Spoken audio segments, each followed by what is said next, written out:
From Neelkamal Vidyapeeth school Shamli Sonipat. Student 6 class के हम science के 2 चैप्टर कर चुके हैं कंप्लीट। आज हम थर्ड चैप्टर स्टार्ट करने जा रहे हैं जिसका नाम है फाइबर टू फैब्रिक मीन्स धागे से कपड़ा कैसे तैयार किया जाता है। थर्ड चैप्टर क्या है? Fibre to fabric. क्या करते हैं क्लोथ्स से? Clothes cover our body and protect us from different climate condition. कपड़े से क्या होता है? कपड़े हमारे शरीर को कवर करते हैं और हमें क्लाइमेट की, वातावरण की अलग अलग स्थितियों से हमारी रक्षा करते हैं। क्या है? क्लोथ्स हमारे शरीर को कवर करते हैं और वातावरण की अलग अलग स्थितियों से हमारी रक्षा करते हैं। अब जिस प्रकार के हम कपड़े पहनते हैं वो किस पर डिपेंड करता है? वो अलग अलग वातावरण पर, जिस जगह पर हम रहते हैं, जहाँ जिस एरिया में हम रहते हैं उसके क्लाइमेट पर, उसके वातावरण पर डिपेंड करता है। फॉर एग्जाम्पल, अगर हम ज्यादा हॉट प्लेस में रह रहे हैं तो हम किस टाइप के कपड़े पहनेंगे? कॉटन के कपड़े पहनते हैं। और ज्यादा ठंड वाले एरिया में अगर हम रह रहे हैं तो कैसे कपड़े पहनेंगे? Clothes that keep our body warm. ऐसे कपड़े पहनेंगे जिससे हमारे शरीर को गर्मी मिले, जो हमारे शरीर को गर्म रख सके, like a sweater, jacket, shawls और ग्लोव्स। तो ज्यादा ठंड वाले एरिया में हम कैसे कपड़े पहनते हैं जो हमारे शरीर को हीट प्रोवाइड कर सकें। अब स्टूडेंट्स है हिस्ट्री ऑफ क्लोथिंग मटेरियल। कपड़ा जब आया था तो उसकी हिस्ट्री क्या है, कैसे आया था, किस प्रकार से आया था?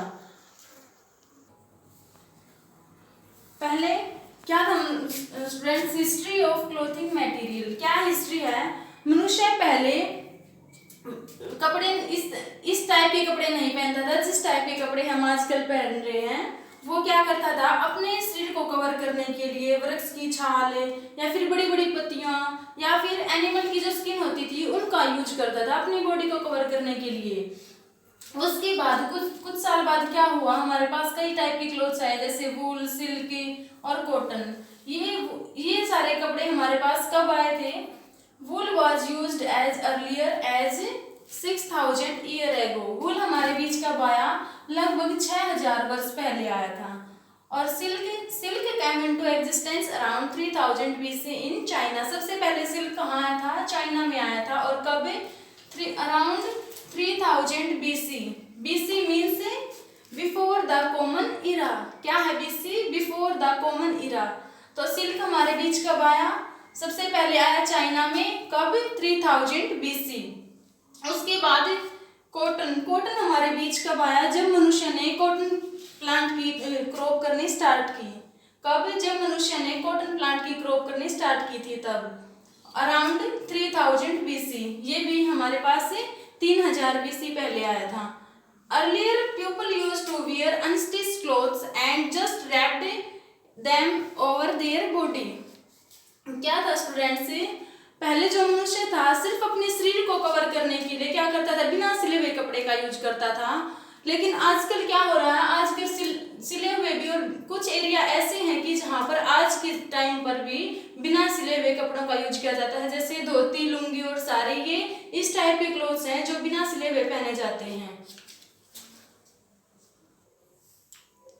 Classification of fibre. Different type of fibre give different kind of smell on burning. अलग अलग प्रकार का फाइबर, जब हम फाइबर को बर्न करते हैं तो उनमें अलग अलग प्रकार की स्मेल होती है, क्योंकि फाइबर के कई टाइप होते हैं। जिस टाइप के फाइबर को हम बर्न करेंगे उसकी डिफरेंट स्मेल होती है सबकी।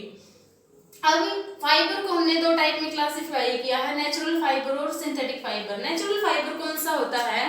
जब हम नेचुरल फाइबर वो फाइबर है जब हम उसको बर्न करेंगे तो वो कंप्लीटली मेल्ट नहीं हो पाता। Natural fibre do not melt on burning. जब हम उसको जलाते हैं तो वो मेल्ट नहीं होता। और ये हमें कहाँ से मिलता है, कहाँ से प्राप्त होता है? प्लांट से और एनिमल से। They can be obtain from plants and animal. तो ये था नेचुरल फाइबर जो मेल्ट नहीं हो पाता बर्निंग करने पर और हमें प्लांट से और एनिमल से प्राप्त होता है। सिंथेटिक फाइबर कौन सा है? Easily melt on burning. जब हम इसको जलाते हैं तो ये इजिली मेल्ट हो जाता है और इसमें प्लास्टिक के जलने जैसी स्मेल आती है। जब हम इसको बर्न करेंगे तो कैसी स्मेल आएगी? जैसे प्लास्टिक को जलाने पर जैसी स्मेल आती है वैसी ही स्मेल सिंथेटिक फाइबर को जलाने पर आती है। नेक्स्ट है प्लांट फाइबर। प्लांट फाइबर कौन से फाइबर होते हैं? The fibre which are obtain from plants are called plant fibre. जो ऐसे फाइबर जो हमें सिर्फ प्लांट से ही मिलते हैं वो क्या कहलाते हैं? Plant fibre. अब कॉटन, कॉटन की अगर हम बात करें, कॉटन कैसा फाइबर है? कॉटन भी एक प्लांट फाइबर है। Cotton is most extensively used plant fibre. Cotton क्या है? हमें पेड़ पौधों से प्राप्त होता है और इसका बहुत बड़े पैमाने पर हम इसका यूज करते हैं। क्या कैसा होता है ये देखने में? कपास। कॉटन क्या है? कपास। It is a soft white coloured. क्या होता है ये? बहुत ही मुलायम और व्हाइट कलर का होता है। That grows around the seeds in the fruit called ball of cotton plant. Cotton plant पर क्या होता है? जब भी वो जब भी कॉटन का प्लांट ग्रो करेगा तो क्या होता है? ग्रो करने के बाद क्या होता है? उसमें बॉल जैसी शेप का फ्रूट आता है। उसका फ्रूट कैसा होता है? बॉल जैसी शेप का, और उसके अंदर कॉटन ग्रो करता है। कॉटन फाइबर इज सर्व। क्या है? मीन्स कॉटन फाइबर है जो वो किस प्रकार का होता है? वो झाड़ीदार होता है, झाड़ी जैसी उसकी शेप होती है। India is the world second largest producer of cotton after China. China के बाद जो कॉटन प्लांट की प्रोडक्शन की जाती है, कॉटन प्लांट उगाया जाता है, उस सबसे पहले सबसे ज्यादा ये चाइना में उगाया जाता है। और सेकंड नंबर पर कौन आता है? इंडिया। इंडिया कौन से नंबर पर प्लेस पर है? सेकंड प्लेस पर है। और इंडिया में कौन कौन सी जगह पर कॉटन की क्रॉप्स की जाती है? पंजाब, हरियाणा, गुजरात और राजस्थान। इन सभी जगह पर क्या है? इन सभी जगह पर कॉटन की क्रॉप्स की जाती है। Condition for growth cotton. Cotton की ग्रोथ के लिए क्या क्या कंडीशन रिक्वायरमेंट होती है? Cotton crops required very high temperature varying 21 degree Celsius to 30 degree Celsius. Cotton की क्रॉप के लिए बहुत हाई टेम्परेचर की जरूरत होती है। कम से कम 21 डिग्री सेल्सियस से 30 डिग्री सेल्सियस तक का टेम्परेचर होना चाहिए। और जो बरसात है वो 50 से 100 सेंटीमीटर होनी चाहिए। और क्या? अलुवियल सोइल मीन्स जलोढ़ मृदा होनी चाहिए जहाँ पर हम कॉटन की खेती कर रहे हैं। और यह इसके लिए टाइम पीरियड कितना होता है? लगभग 6 से 8 महीने में ये जो कॉटन की क्रॉप है पक कर तैयार हो जाती है। अब इसमें प्रोसेस क्या क्या होती है? कॉटन जब हमें मिलता है प्लांट से, हमें जब कॉटन मिलता है तो उसमें क्या क्या प्रोसेसिंग करनी होती है वो जानिए। सबसे पहले होता है गिनिंग, स्पिनिंग, वीविंग और क्नीटिंग। क्या है गिनिंग में? और टाई, कताई, बुनाई और बुनना। गिनिंग में क्या होता है स्टूडेंट्स? गिनिंग में क्या है? जब फसल की कॉटन का फ्लावर है, जो फ्लावर के बाद कॉटन पर वूल से तैयार हो जाती है, उस पर एक छोटे छोटे गोले की शेप में फल पककर तैयार हो जाता है। और वो किस कलर का होता है? ग्रीन कलर का होता है। जब कॉटन प्लांट पूरी तरह से पक जाता है तब जो वो है, जो कॉटन का वूल था वो खिलने लगता है। तब जब प्लांट्स पूरी तरह प्रिपेयर हो जाता है तब क्या होता है? सूर्य की हीट जब उस पर फॉल करेगी तो कॉटन का जो वूल है वो खिलता है।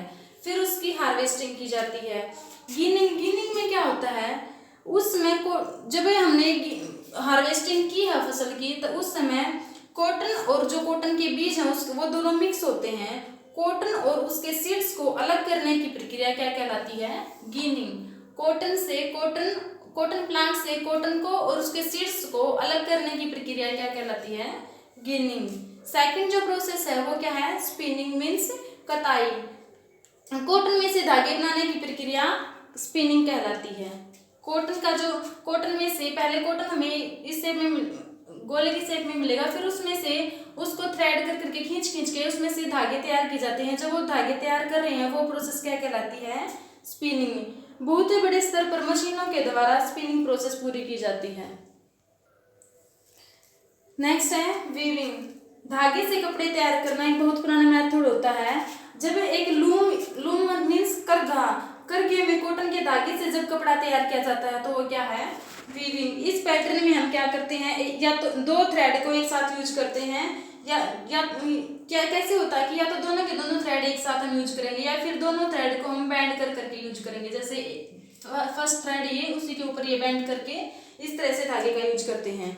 नेक्स्ट है कनीटिंग मीन्स बुनना। इसमें क्या है? कपड़े का पीस जब हम तैयार करते हैं तो उसके लिए क्या होता है? सिंगल थ्रेड का यूज करते हैं। क्नीटिंग में क्या करते हैं? हम सिंगल थ्रेड का यूज करते हैं और ये काम सुई के द्वारा या फिर मशीनों के द्वारा कंप्लीट किया जाता है। तो ये सारे मैंने क्या बताया स्टूडेंट्स से?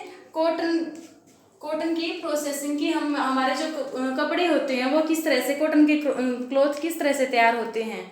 यहाँ तक आप वीडियो को अच्छे से देखना और इसको समझना और अपनी नोटबुक में नोट करना।